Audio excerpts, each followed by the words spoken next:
The Dancing with Wisdom podcast. Hello and welcome to the Dancing with Wisdom podcast with me, Snora Hager, as we explore different issues about making sense of life.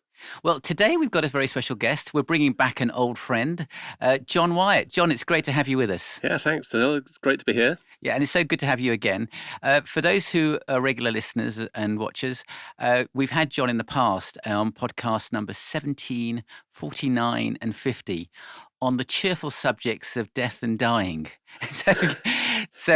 John said to me he doesn't want to get the reputation of being Mr. Death. Do you? Yeah, no, but I'm afraid that's the sort of thing I do. I do life and death, but mainly death.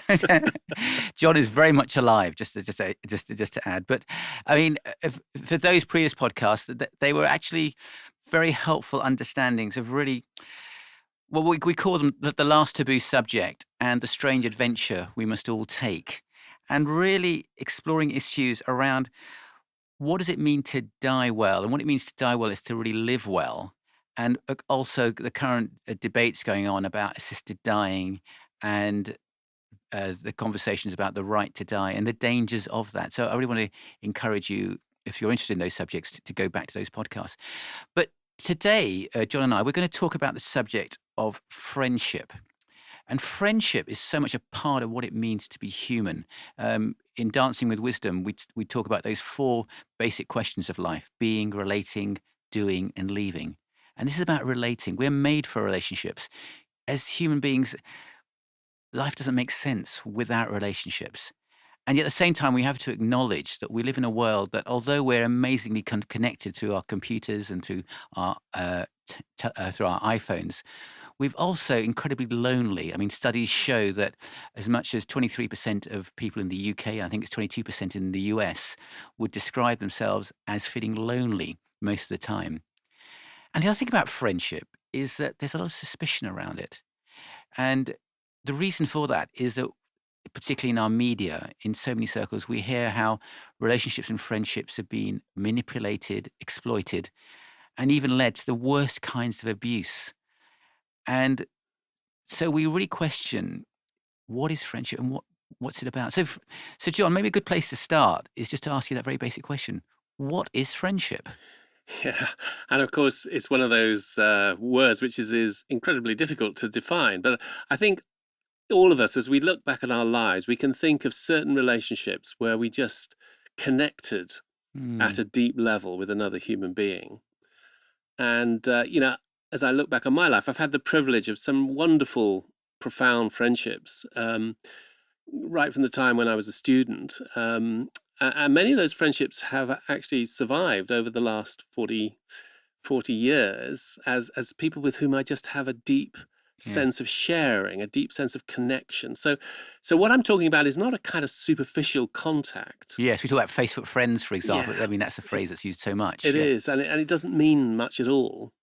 I'm talking about the kind of deep sense of connection which sometimes just happens with another human being. Yes. And a lot of it is about sharing yourself. It's about sharing and listening to the other and finding some kind of deep bond. So there's something that's really quite wonderful in that, in the sense, and we're talking about, in terms of the best understanding of friendship, that you become more human, you become more of yourself through Absolutely. that. So the fascinating thing is it's almost like you can't be yourself. You can't really be who you were made to be until you find some of these deep bonds with other human beings.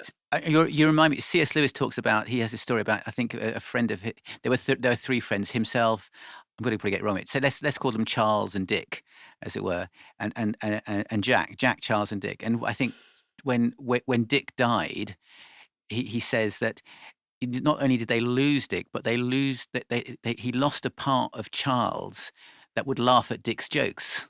Yeah. So there was something. Yeah. Did you get anything? Yeah. No, and I think one of the wonderful things about anybody who's experienced something like this is, I think you used the word, it's joyful. There is something.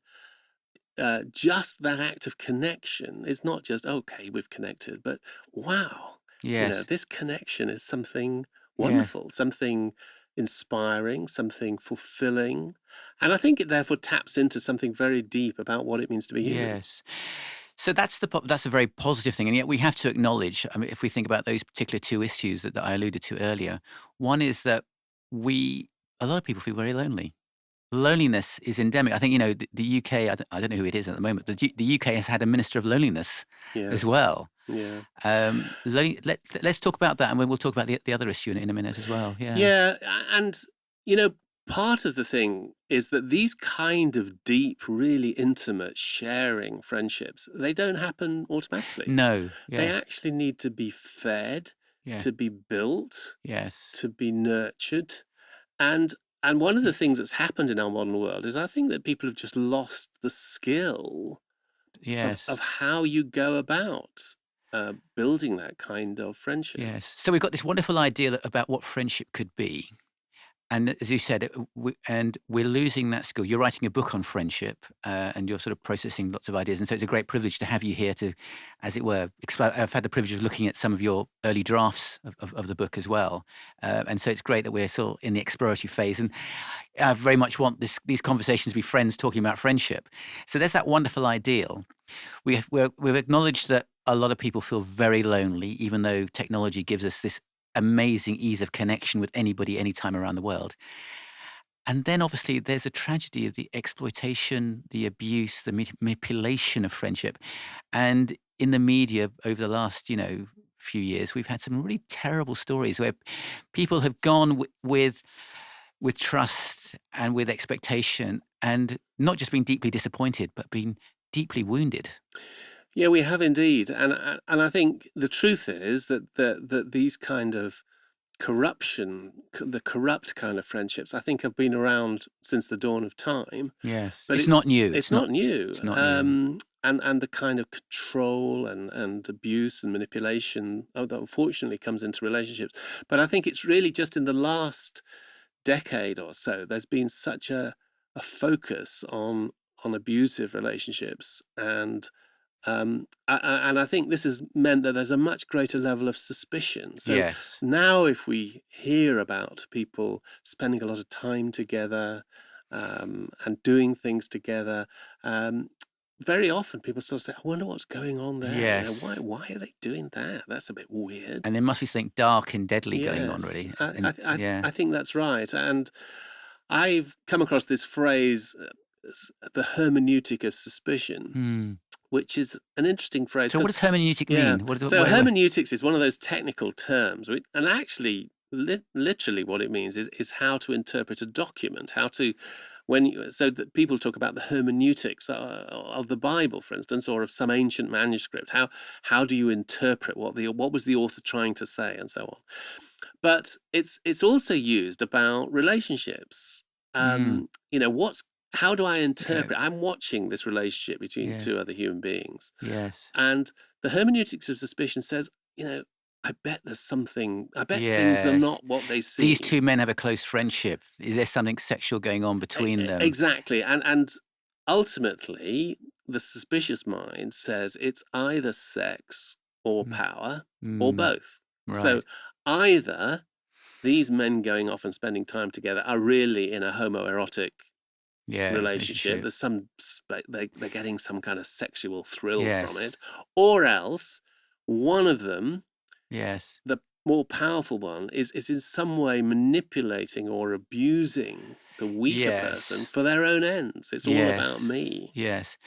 So we've got to be mindful of that. And in these podcasts, we're going to, as it were, explore these different areas. And I think in this podcast that we're having now, I very much want to let's start with the positive ideal of where we're trying to go in terms of the inspiration of friendship. We talk about intentional friendship in a good sense. Obviously, intentional friendship can be manipulated and used for terrible evil. But let's think about the positive side first, and then we're going to explore those other areas later on. Because I think wisdom, in a sense, and dancing with wisdom, is really a bit about being realistic about the potential pitfalls and the evil that is out there, but not drowning in it. Yeah. So we have to be wise, and that means we have to be wise about every aspect of life, and that means we have to be wise about our friendships. And I think part of the problem, and we'll come into this in a bit later on, is that because people have not thought much about friendship, how it can go wrong. Yes. they're not aware of what the warning signs are. What are the warning signs when a Yes. friendship is starting to become And unhealthy? we'll certainly And explore we'll that come back to later on. that, yeah. Yeah, the warning signs at that.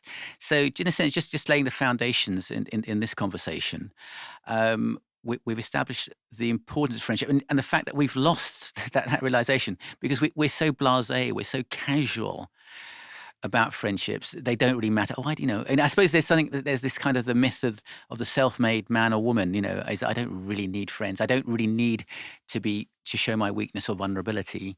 And I've obviously got to be careful because that weakness and vulnerability can be exploited or abused. So certainly, but then we sort of, as it were, throw the baby out with the bathwater. I know that somebody who's influenced you a lot and had a profound impact on you and inspired you about the power of friendships in a very positive way is somebody called John Stott. So why don't you tell us a little bit about who John Stott was and the impact he had on you, but not just you, I think on lots of people. And he was far from perfect, as anybody. Nobody is perfect, and we all have up. But overall, the legacy of his life, the wake he left with his life, has been one of profound gratitude and inspiration. And don't all of us want that to be said about our lives?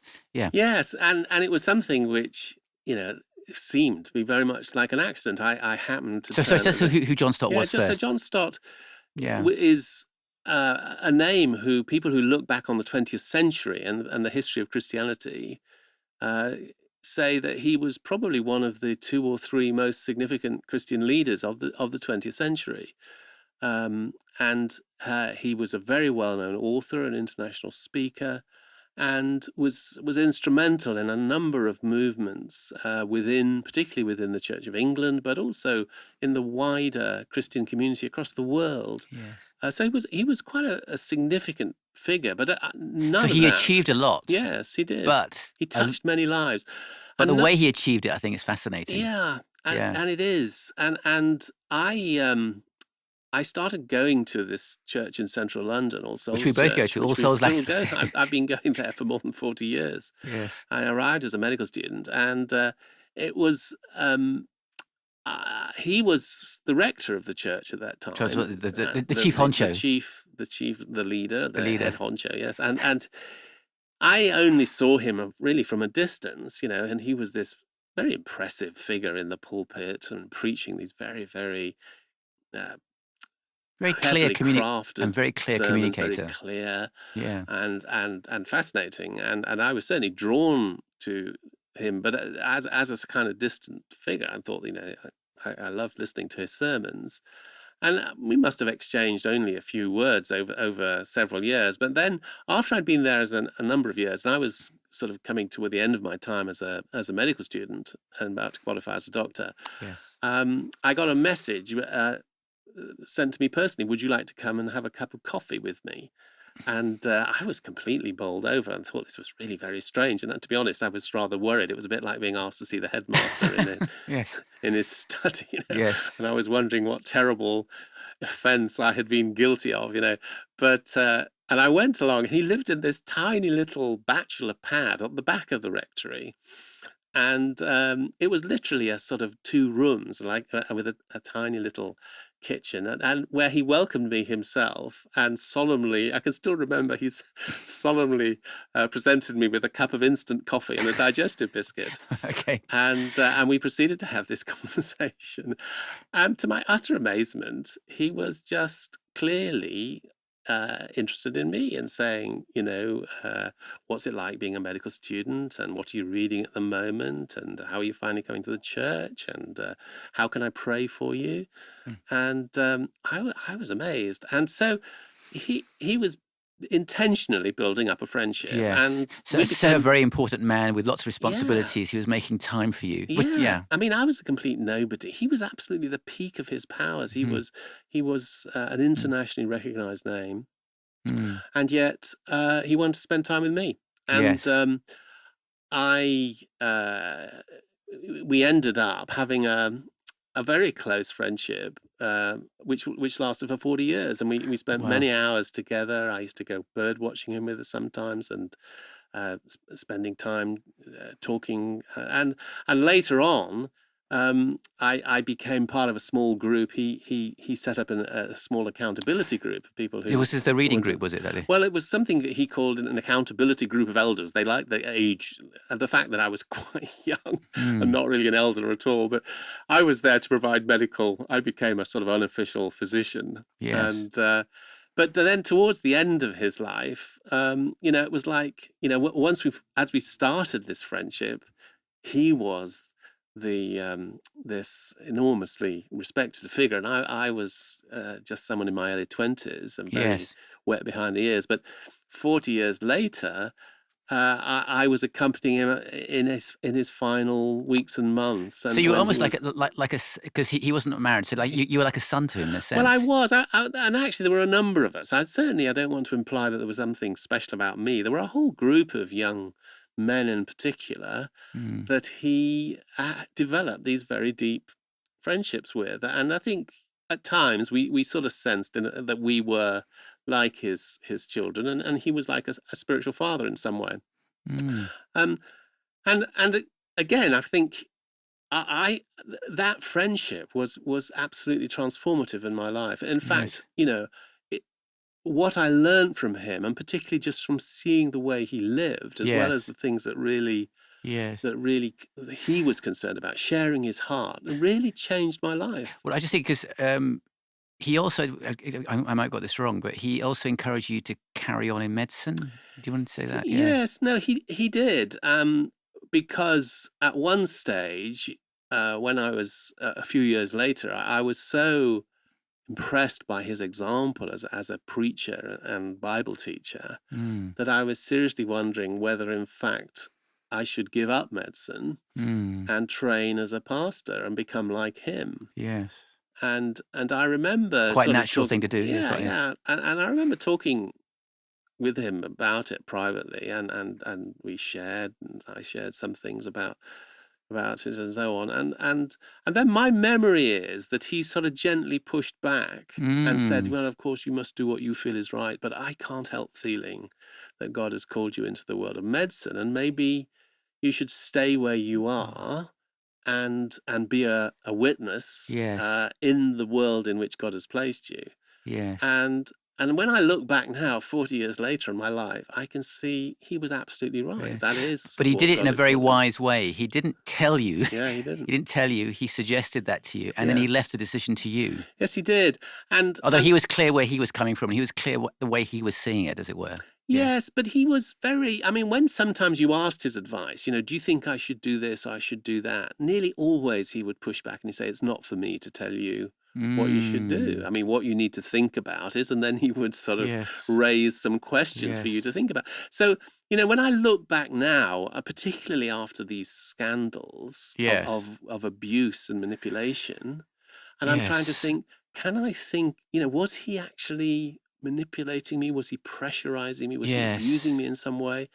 And I have to say, I can't think of a single incident where I felt in some way he was using undue and that is a wonderful thing to abuse. say, because we live in a world that's so cynical, that's always looking, well, you use the phrase the hermeneutic of suspicion, which we'll talk about in the next podcast, but there's all this negative cynicism. I can't think of any other word around it, really. I think there is, and I think, because the sad thing about these terrible scandals, particularly scandals which have involved Christian leaders, where it's turned out who should know a lot better, that these eminent people who everyone looked up to and thought they were wonderful, shining examples, then it turns out there's a whole aspect of their lives, that's right, which are really abusive and horrible. Yes, and that immediately makes you suspicious, because maybe there's some new scandal going to. That's right,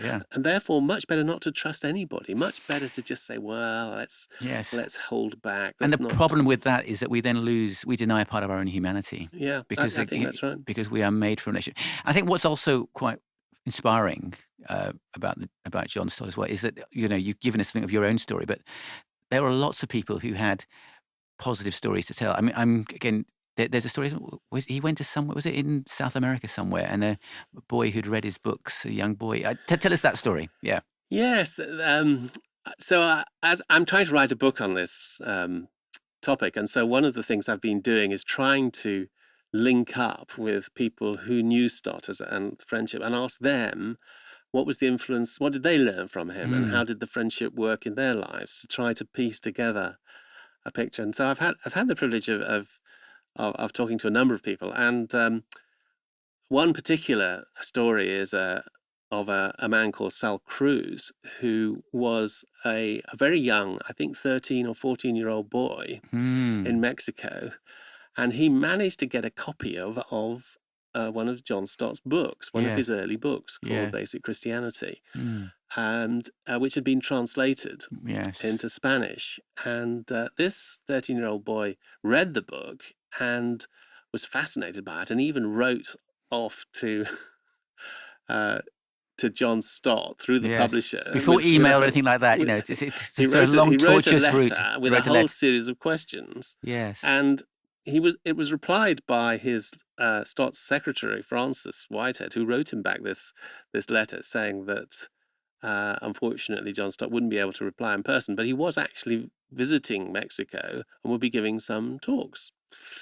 And this boy decided to hitchhike across the country. Apparently, this was 9 or 10 hours away from where John Stott was giving some talks. He hitchhiked by himself across the country in order to try and hear Stott speak. And the story was that he was so tired at the end of his journey that he actually made it to the meeting and then fell asleep on the back row.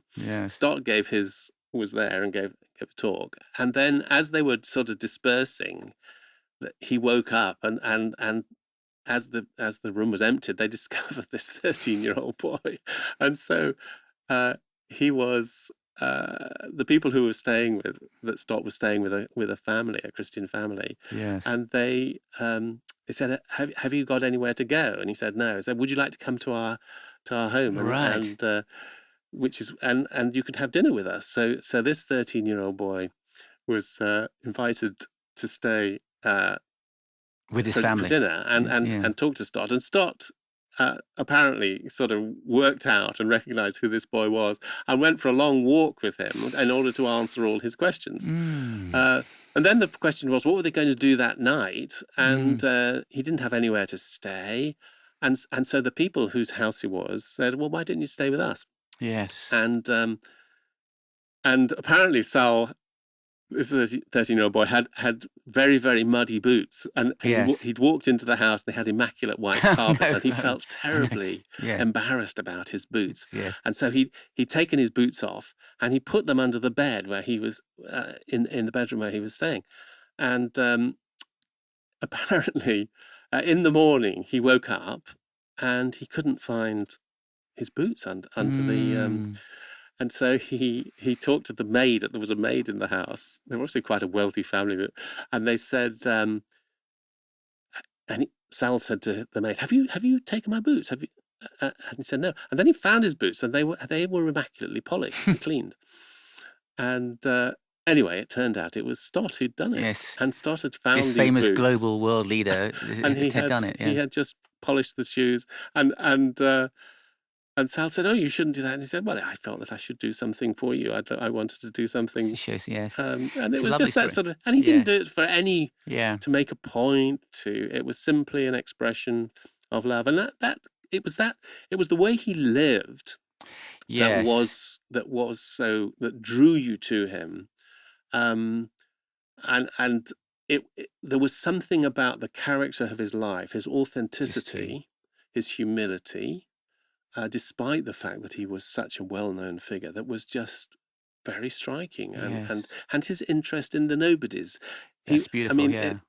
So I'm sure there would be all kinds of powerful people in Mexico that Stott could be spending time with, and instead he chooses to spend his time with this nobody of a 13-year-old. But of course, the story doesn't end there. That this boy Sal grows up to be a very significant person in Mexico. He initiates a whole number of Christian work, including work amongst the poorest of the poor in Mexico. And the friendship with Stott, and then he marries, and with the family, and with the children. Yeah. Sadly, Sal died and recently, but I've never had the chance to talk to him about this. So the story I've got was actually from his wife and also from his children, because this story was very significant and was repeated amongst the children, and the children also had a relationship with Uncle John. They called him, you know.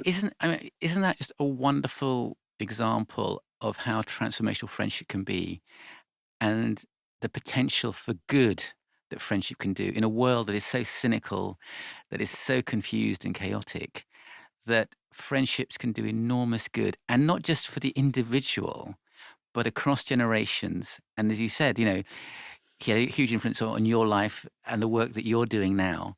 I think that's a really exciting way to think about looking at friendship with wisdom, being aware of the dangers and pitfalls, not excluding them, but knowing that the light is so much brighter than the darkness, and holding on to that. And I think, obviously, John Stott's faith, was so deeply rooted, embedded, that it was able to, as it were, overcome, a friendship with a 13-year-old boy with all the, you know, in our day and age, we would look at with such suspicion. Well, you see, that's what's so interesting and concerning to me, isn't it? You know, that, you know, nowadays we would say, well, here's this sort of, you know, international leader, and he's spending time with this 13-year-old boy. And there are there are international leaders who have done terrible things with young children. Absolutely. And so immediately the question is, well, that doesn't sound appropriate. And, you know, what about the safeguarding issues? And I think so.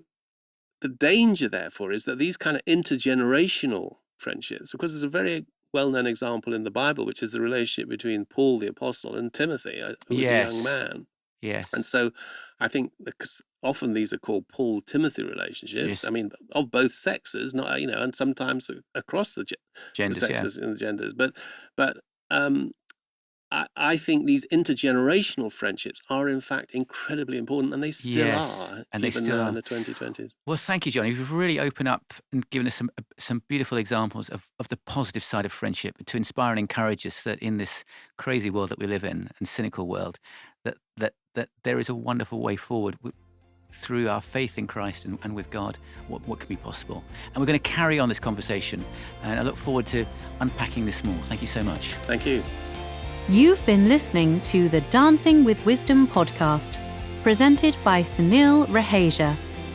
For details on the Dancing with Wisdom book and its accompanying workbook, please visit drsunil.com.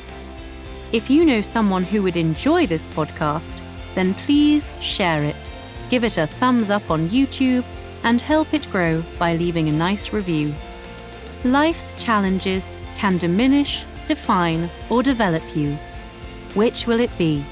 Make sure you hunger for the wise one. The choice is yours.